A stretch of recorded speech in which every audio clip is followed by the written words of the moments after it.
Wow. I grew up in South Georgia and one of six kids, so it was kind of like if you wanted to stand out or get any attention in our household, you kind of had to be a little louder than the next guy. But at the age of 2, I was just running around the house singing and dancing, my mom said. And then I heard I Will Always Love You, the Whitney Houston version, and didn't even realize what a huge impact it would have on my life, and what a huge impact Dolly Parton as a country music artist would have had on my career. But fell in love with that song and was compelled to start writing music myself, and so wrote my first song at the age of 11. Just have been pursuing a career as a writer and a singer ever since then, and moved to Nashville at the age of 20, and just been making music ever since, and I love it. Yeah.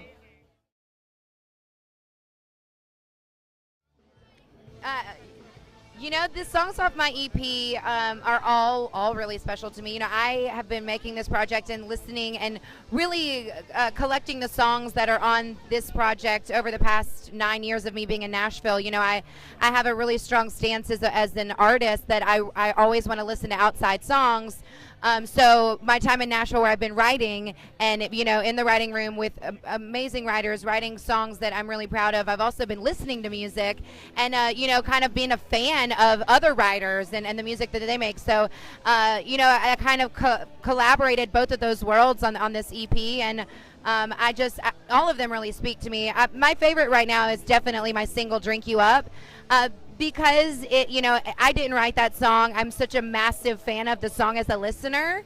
And so I thought, what a huge honor to be able to be the person, the female that puts their vocal on this and does a version of this song and takes it to the world for everyone to hear, because I know that I'm in love with it. So I know that there's other girls out there that are just like me that also want to hear it. So I'm really excited about "Drink You Up."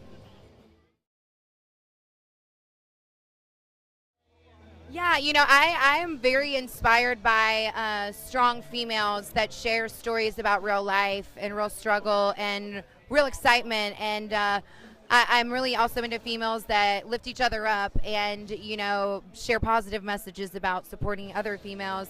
So, obviously Dolly Parton, Kitty Wells, she was the first solo female to ever have a #1 on Billboard charts, and she paved the way for women like Dolly and Loretta and Patsy Cline, and all of those women paved the way for the women like Faith Hill and the Dixie Chicks and Shania Twain, and all of those women led the way for the women that are on radio today and for women like me. So I would say definitely strong, powerful female singers have been a huge influence in my life.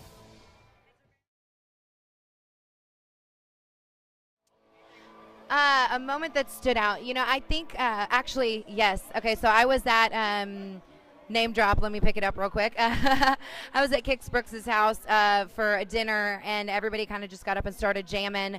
And I got up and I sang a song, "Get Out," the song that's on my EP actually.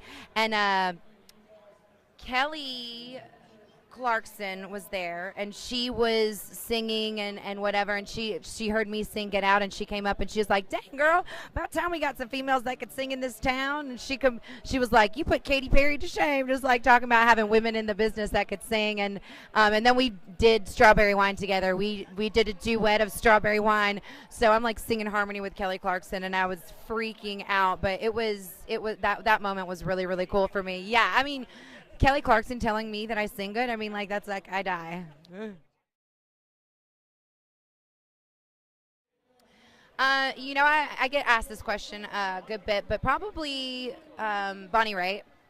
I think that she is just unbelievable, and the soul that comes through in her voice is so incredible. I think that if I had the opportunity to do some sort of crossroads or something, a collaboration with her, that would definitely be the person I would go for.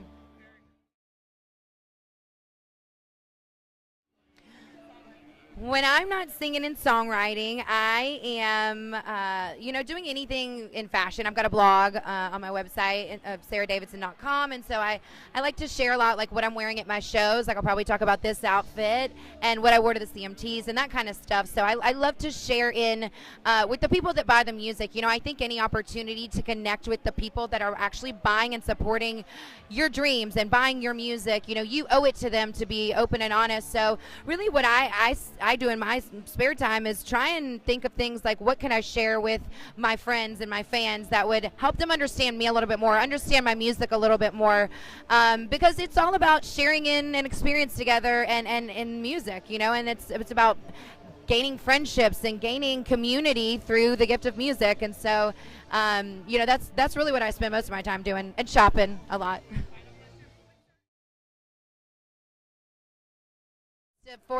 So growing up, my older sister is she doesn't sing, she doesn't really dance. She can kind of dance.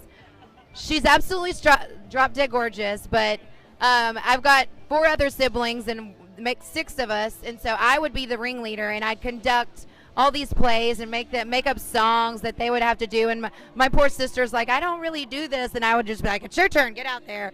But yeah, that's what we did growing up. Yeah. So that's a random thing. I just want to say that I just am so grateful for anyone, going out and buying my EP, at Walmart or on iTunes, or buying my single Drink You Up, or calling in a radio station, or buying a T-shirt, whatever it is that you've done for me to help my career and to help me live out my dreams is just blessed me beyond words. And so I just want everyone to know how grateful I am that we get to share in this thing called music together and get to know each other. So I'm very, very grateful.